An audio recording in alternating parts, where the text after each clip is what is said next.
Hello, agency owners. It's Charley here, the host of the Agency Valley podcast. And today, myself and my co host Kim Barrett got to interview the one and only Brad Sugars. Now, Brad is just a phenomenal business owner and teacher. He has a new book coming out at the moment called Pulling Profits Out of a Hat. And in this interview, we get to talk a lot about the book. Now, to not give too much away, Brad has really tried to create something which is focused on exponential growth. And in this interview, he talks about how companies can achieve more exponential growth, as well as the 5 disciplines they need to master in order to achieve it. So that's enough from me. I'm going to let you guys get into this interview now. But if you do like this show, please make sure to like, subscribe, and share.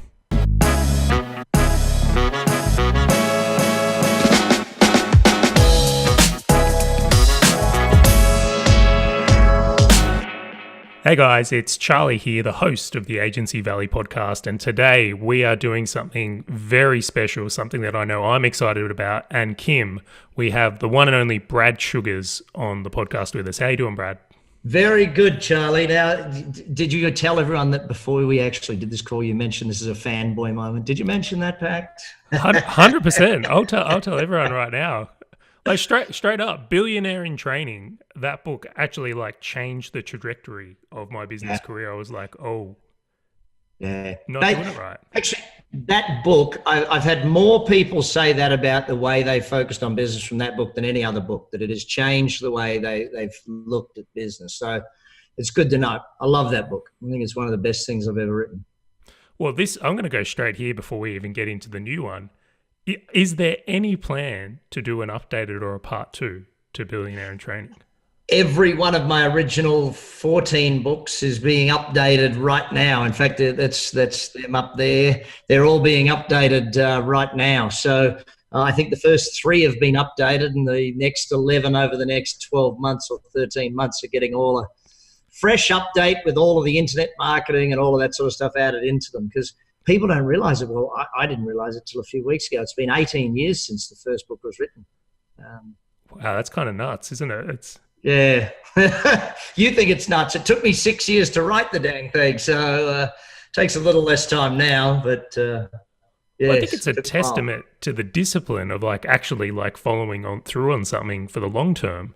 Something we see quite commonly here is how short-term focused or short disciplined a lot of business owners are, where it's it doesn't work this week, well then we'll just stop. So. Yeah, look, I think that, and that's true for all parts of business, it's the 20 years overnight success sort of thing. This is book 17, the Pulling Profits book, and it's literally the first one I think I'll get as a New York Times bestseller. I've had the Wall Street Journal bestseller, the Amazon bestsellers, but going for New York Times is the penultimate of all of those things. So it takes time to get to be successful in anything. And I think that if we can really understand that a lack of planning extends that time, a lack of knowing what you're doing extends that time. Trial and error is the slowest way to learn. Let's put it that way. Oh, definitely. So we'll lead straight into it then. Tell us about the new book. What's Pulling Profits all about? Well, it's a very sexy cover, first and foremost.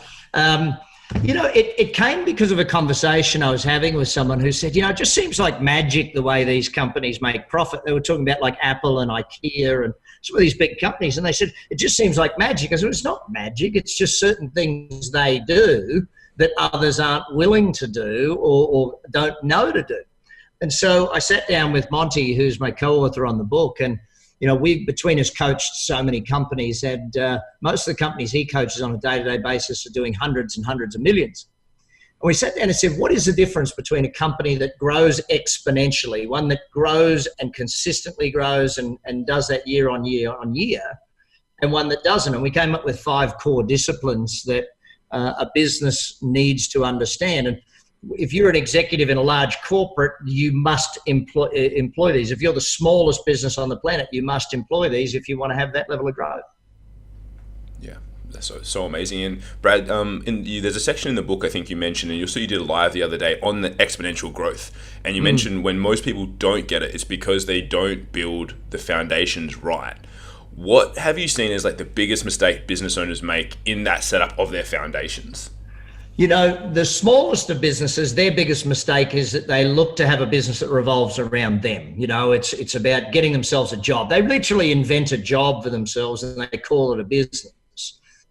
The biggest of businesses is where they focus in on one thing rather than trying to do all 5 areas. They try and get really good at one thing. And you see, it really depends on which way the CEO came into business. If the CEO is sort of an accountant, then, their operations and finance are going to be great. If the CEO was a salesperson, their sales and marketing is going to be great. And it's really working that balancing aspect of it to make sure that we get there. So it's different for the different size companies.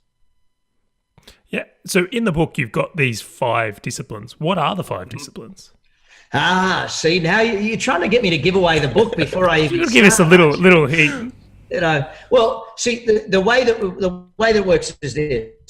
So discipline number 1 is the discipline of strategy. And what we're looking at there is strategically, is the business actually designed to grow faster as it gets bigger, or is it designed to be harder as it gets bigger? And that's very true for the majority of very small businesses. But then when the bigger business, we say, well, okay, let's expand the business into 20 countries. Like ActionCOACH, you notice the brand, always got to have the brand on. ActionCOACH expanded into Bulgaria last month and goes into Russia this month. And that's country number 87 and country number 88. And when you look at a business and you say, okay, is it strategically designed to be able to expand into all countries around the world? Is it actually structured for that? And in most cases, that's definitely not the case.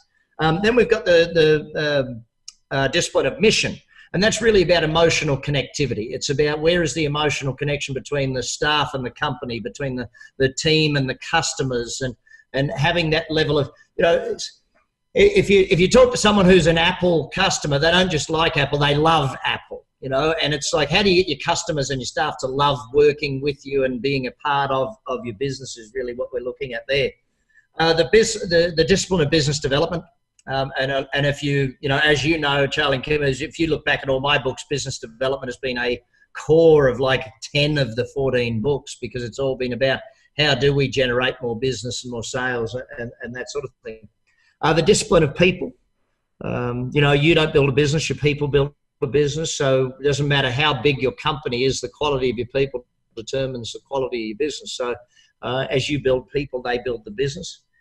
And then finally, the discipline of execution. So I wrote a book many years ago, Instant Systems, which is more for the smaller business, but understanding execution and how you actually pull it off is a very important aspect of it. So there's just quick summary, Charley, the 5 disciplines. Thank you for the giveaway. But as you'll see from the book, we actually went into a full color print on this one. And it's the longest book I've ever written, almost 300 pages. And the reason we did that is we had to go into so much detail around each discipline and give examples of each discipline in action so people could actually learn how to do it, not just what to do. That's amazing, and I think it's amazing what you've just shared there. And I think one of the things that obviously writing a book does as well is gives you leverage in your business along with those 5 disciplines. And one of the big things, I think it was your definition, is do the work once and you get paid forever, which is a definition of leverage. What would you, so for people that are, so we talk to and we share a lot with agencies which are, doing things online, whether they're websites, Facebook ads, etc. How would you recommend people go about creating leverage if they are in that very heavily service-based industry of running an agency? Yeah, and there's the answer to that is see what I've done with ActionCOACH. In the beginning, I was the only coach coaching business owners. Now we have thousands of them all across the world and doing it in that way. And as you said, writing the book gives you leverage, because what writing the book does, it makes you actually think. You've got to come up with a model and then create the artifact to get the results. But when you boil it down to a day-to-day, let's start with the first level of that definition. Because when I first learnt leverage, it was ever more with ever less, or the mathematical formula, divide to multiply. And, if you look at divide to multiply, and you go back to Henry Ford with the production line, if within my stuff, my first book, Instant Cash Flow, which divided business up into the 5 steps of the chassis and that sort of thing. The first stage of leverage is do the work once, get paid long term. So most business people have got to start there. And even if it's you're an employee in a company, you've still got to start with work that gets paid long term. Like the best salespeople aren't selling every month. The best salespeople get a customer and set them up for life, and therefore they've got money coming in for life. The best business owner or the best corporate executive is someone who does work one time that pays back. So training your people, developing systems, business planning, sometimes marketing and sales, because you do good marketing, it brings customers who stay long term, or it brings a lot of customers who stay long term or forever. Sales often because you get a customer that stays with you long term. So it's almost, if you look at going from stage one, do the work once, get paid once, which is employee based work, do the work once, get paid long term, which is executive or managerial type work, right through to do the work once, get paid forever, which is C-level work or owner's work in an organization. That's beautiful. That's a great definition. And I think, as you said, Action Coach is a perfect example and model for people to look at for that as well. Yeah, buddy, I got a good friend of mine here in Las Vegas. He's actually an Aussie guy, Peter Lick, who's a photographic artist. And people are like, well, you can't do that. And, when I sit down and I look at his business that he has now, selling that each photograph, 100 times and doing, you can set up a business around anything. You just got to put your thought into it, and you got to really think it through from that manner.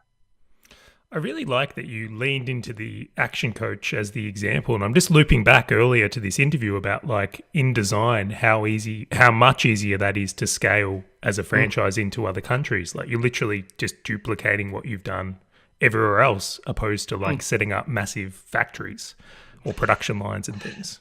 When you sit down and look at it, there's sort of the core of investing is real estate, business, or shares. And shares is really just business investing, or real estate investing, because you're buying shares of a company that's in one of those two things.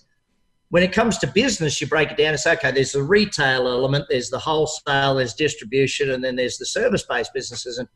And for me, I've always been a lover of the service-based businesses. So I've always been in that. I own a commercial cleaning company. I own a property management company. I own all these things that are real service-based, because I believe that it is and remember this though, guys, when I franchised Action Coach back now 20 odd years ago, Action Coach is now in its 26th year. There were no white-collar franchises at that point. Actually, there probably was. There was like expense reduction analysts and H&R Block.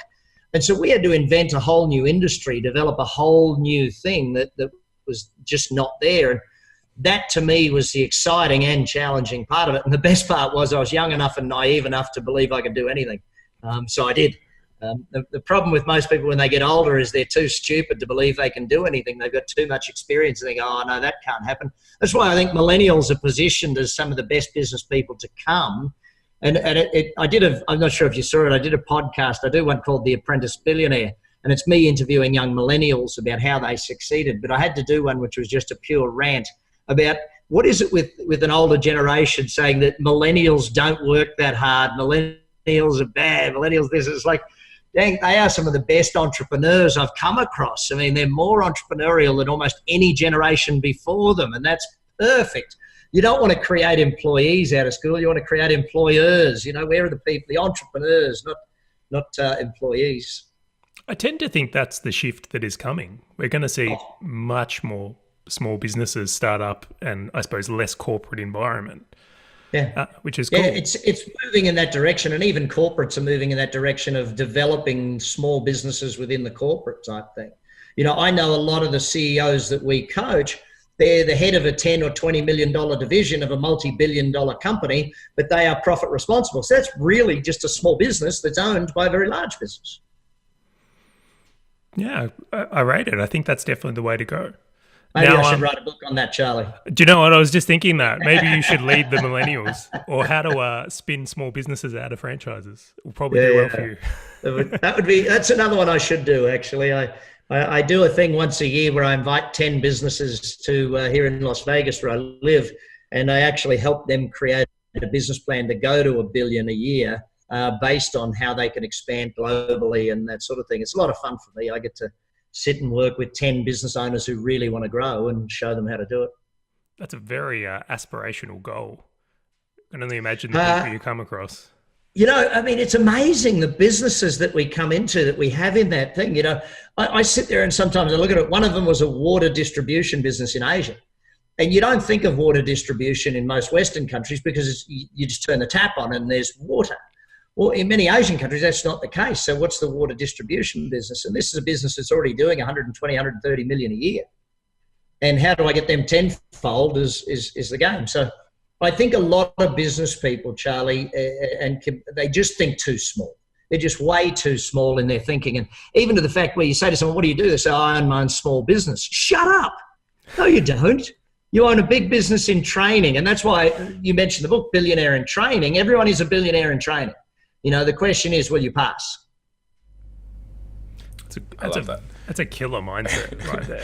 I love that. Can I ask, bro, when you are looking at that, so for example, that water distribution business that comes through and you go, how am I going to help them tenfold this? What's the first thing that you look at with all your experience over the years that will indicate whether or not that can happen?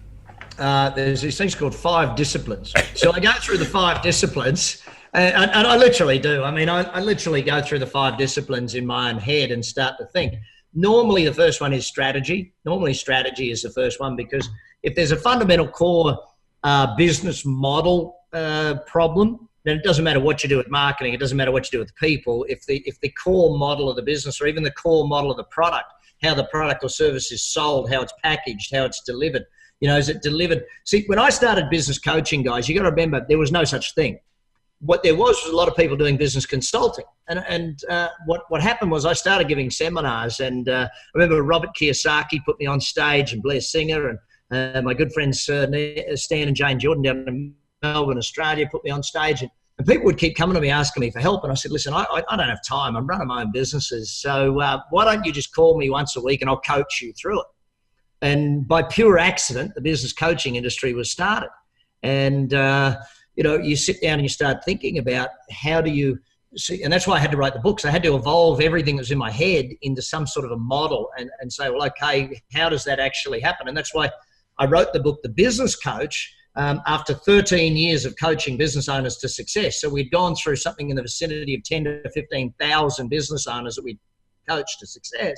And then I sat down and said, right, we've done this with 10,000. This works. That's the model. See, most business people don't think that there is a system or a recipe for growing a business. They just don't think that way. They think, I've just got to work harder. No. And there's none of this, you've just got to work smarter either. You've got to work both harder and smarter if you want to succeed in business today, especially in your industry, guys. Why? Because in your industry, you're on a competitive analysis with the world. I can get your business. I can have someone in India doing the exact same stuff as the work you're doing up the street. I don't need to have them down the road from me type thing. And this is where you've got to be so good at what you do or so niched in what you do that no one can argue with you type thing. Like I did an interview on The Apprentice Billionaire the other day with this young couple that have hamster business. They have the world's largest business selling hamster stuff. Now, as a person who has no freaking clue about hamsters, I'm like, what do you mean you do that? They're doing £4 million a year selling hamster stuff. I mean, who the heck? But that is amazing. I'm glad that exists. If you niche stuff down, watch those. They're on iTunes or SoundCloud, all of those podcasts. But have a listen to it because they're geniuses in niching down. They were so brilliant at it. I love learning from them. That is so good and so important. It's something that we've shared on this podcast before is that very thing. It's like either you've got to be like the number one, the best of the best, or you do have to be the number one or the best in a niche as well. And it makes such a difference. And I like to circle back just quickly on one thing you said there, and you've mentioned it a few times, which is strategy. Because I think a lot of times business owners confuse strategy with tactics. Yeah. How would you differentiate the two of those?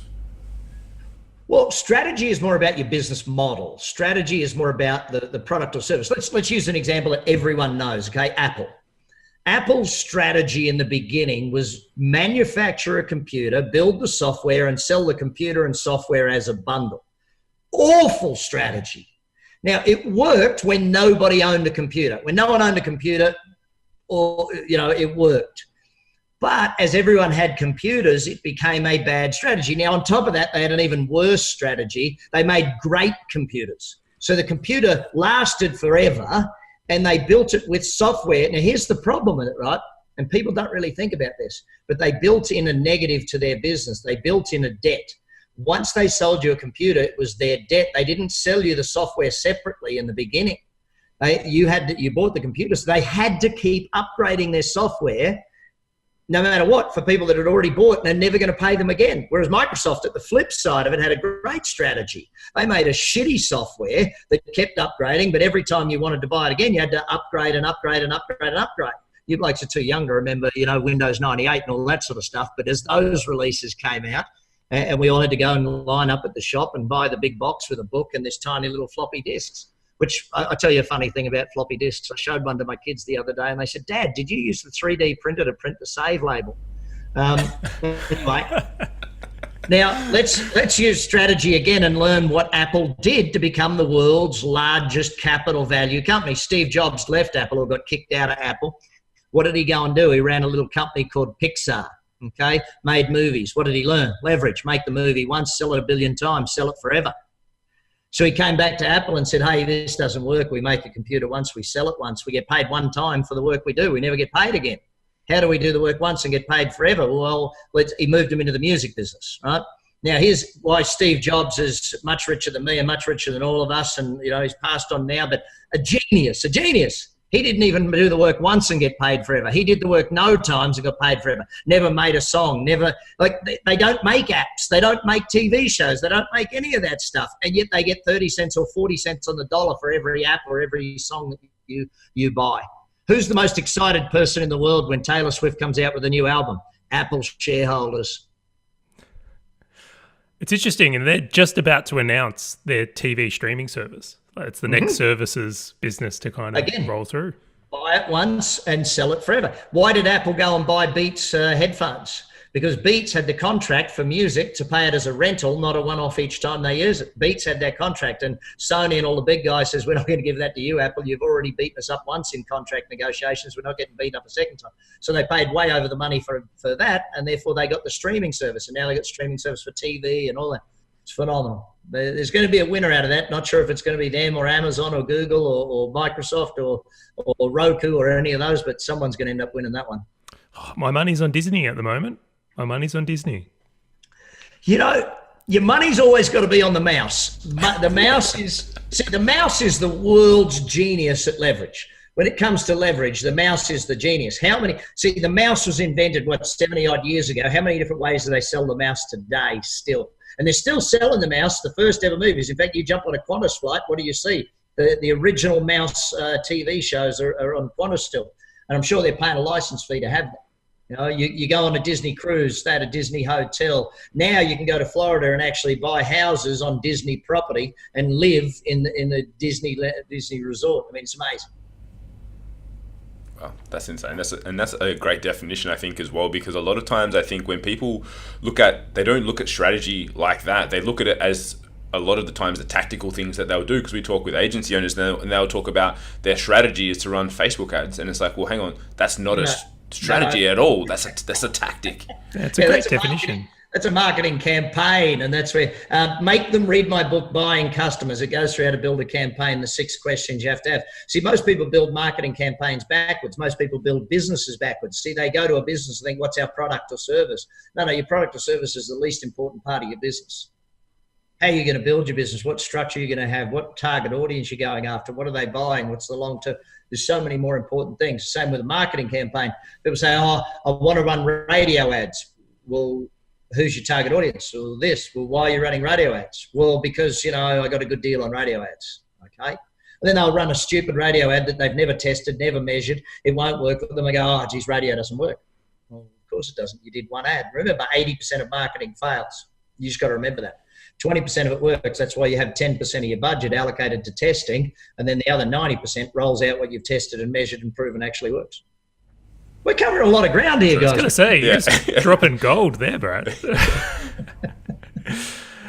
So let's plug. Yeah, we've got to plug the book. I'm actually going to ask one more question. One of the things I really enjoy about the way you write is every book has a transformation. It's like if you read one of your books, like you get a very clear outcome. So, for example, like I read The Wealth Coach and it's like I came out better equipped in the wealth area. or I read Buying Customers, and funnily enough, I got better at buying customers. So I'd love to know what the outcome or the main topic you're trying to cover in this one is, and how you expect people to change from it. Yeah. So let me take 2 steps back. First of all, the plan behind every book is to build a model that people can understand and therefore use. Okay. A lot of my books, people say it just seems too simple, and that's the point. Einstein once said it, that if you can't teach it simply, you're not a good teacher, so don't teach that. The core behind this book is exponential growth. It's about how do you grow at an exponential rate, not how do you grow by 10 or 20%, how do you grow by 10 or 20 times? And how do you consistently do that year in, year out? How do you consistently do that? Because a lot of businesses will have a good growth path and then they'll have a plateau for a few years to catch up, and then they'll go again and then they'll plateau. And so the aim of this is to not have the plateaus, to continue on that growth path and to continue doing it to dominate the worldwide market of your product or service. I think that from the most middle manager in any organization to the highest CEO of the largest corporates to the smallest one-man, one-woman business across the planet, getting understanding where they're going right now or they need to be going in 5 to 10 years. See, some people will read the book and go, okay, now I get where I'm going a few years from now. Like when you read Billionaire in Training, a lot of it you weren't ready for, but it gave you the roadmap of saying, okay, that's where I need to go in order to get there type thing. And that's the same with the Wealth Coach. With the Wealth Coach, when people get about halfway through, the majority of people about halfway through the book are kind of like, okay, this is now getting past where I'm at. And that's great because you need to learn past where you're at or you never get there. The old saying, got to learn before you earn. So exponential growth, Charlie, that is the core behind this one, making sure people understand it. Well, you've got me curious now, because for me personally, right, I experience exactly what you spoke about. We've had some great growth runs, but it feels like we plateau every time, in all honesty, for cash flow. Cash flow is the thing. It's like, oh, we've got to slow down. We're running out of cash. And then we gear up again, and then we get to go again. So I'm fascinated to read this book and hear how you've navigated those types of waters. You know, look, the thing of running out of cash really is a very big part of the business's planning cycle. You know, and I go back, Charlie, like I started a business and now it's running across the world. It's called Profit Plus. And we actually have people build a business plan online in our software. We can have them do it in 2 days. They come to a 2-day workshop and have a full business plan. So 1 week, they do 1 day, 1 weekend, and 1 day the next weekend. And hey, presto, they've got a full business plan. What we do with it in them is we actually give them a tool where they develop a 5-year cash flow for their business. Now, what would be the advantage? And from what you've just said, you'll go into our what if scenario part of the planning and you'll punch in a what if. If we increase our prices by 5%, what's going to happen? If we increase our collection rate by, instead of 17 days, it's 11 days on average, what's going to happen? If our collection goes from 17 out to 34, what's going to happen?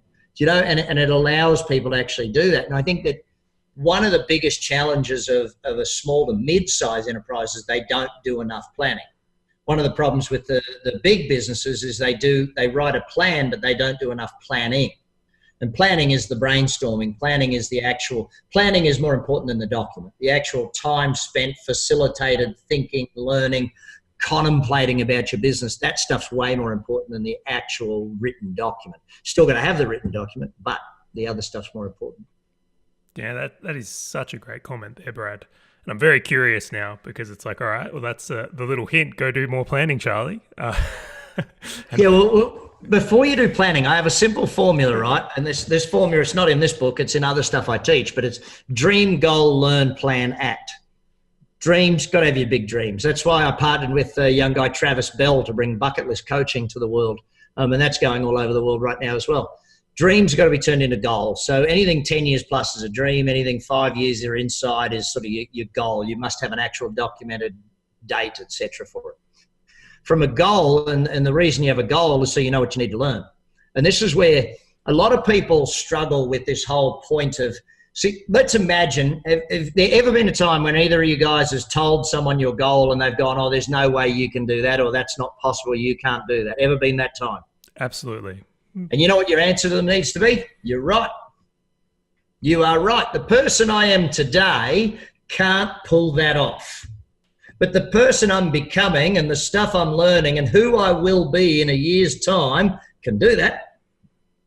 And that's the attitude a lot of people miss. They miss the point that you set a goal so that you grow into it. You don't set a goal that you can achieve today. That's a to-do item. That's not a goal. You know, a goal is something that you can't achieve with your current skill set. A goal is something you can't achieve with your current knowledge base. A goal is something that you dream it, you goal it, you learn it, then you write the plan, and then you go to work. If you wrote a plan without the learning, like if you dodge the learning and you write the plan, your plan basically says, do more of the same shit we always did. Sorry about that, but do more of the same stuff we always did. You know, that's a simple formula, but again, very, very powerful. That's amazing. I love that. It's that's so perfect. And now, obviously, Brad, as well, at the moment with your book, you've got pre-sale on and everything like that, and you're including in there a ton of training. From what I could see, the $997 worth of training. Is that stuff in there by any chance as well? The dream. The dream is, yeah, that one's in there. Yep. I've definitely done that one in there. Look, the reason being, well, twofold. Let's go back a step. For 13 years, I video recorded and audio recorded every single event I did, every single live event, from my $10,000 week-long live events to my free 3-hour events, every single one of them, all my webinars, all of that stuff. It was all recorded. We put all of that into a business school, and for the last 4 years, we've been selling that for $1,000 to people all over the world through ClickFunneling and all sorts of stuff.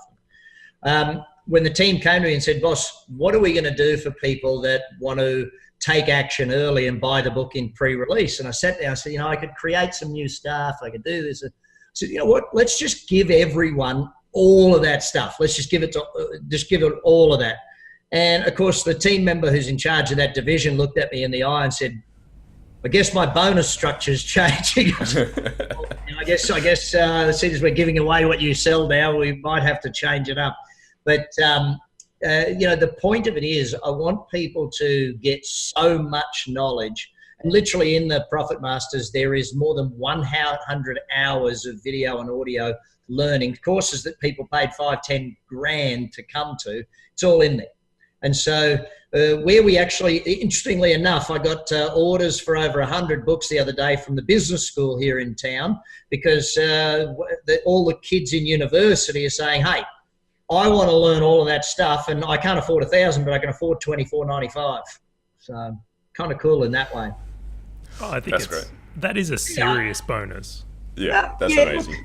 The thing is, in this day and age, there's no use doing an offer that is, oh yes, buy my book and I'll give you a free white paper. That stuff just doesn't work anymore.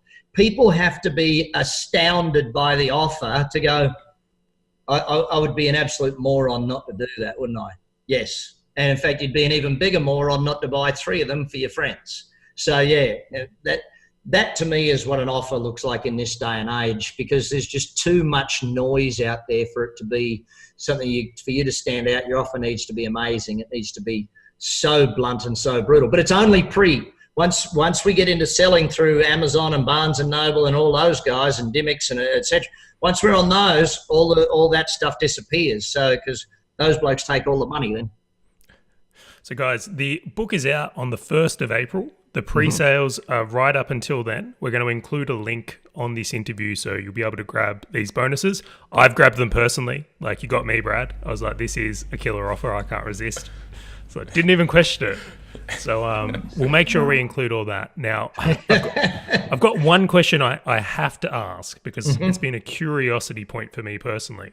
So me and my wife, we both read The Wealth Coach, which was a game changer for us in our own home for thinking about how we're going to tackle investment and the rest of it, which everyone just go buy that book. It's well and truly worth it. But the book's written in a fable or a story. I would love to know, are you based on one of the characters? Well, the Wealth Coach is basically someone that's on this podcast. So, I've coached a lot of people around money over the years, mostly friends. There's a lot of friends. I don't know what it is, but I know exactly what it is. None of us have, mentors, role models, parents that were rich. We just don't have it. and even my kids, they have the most distinct advantage in the world in that I'm here ready to teach them because they're my kids. So the chances of them learning from me are about zero.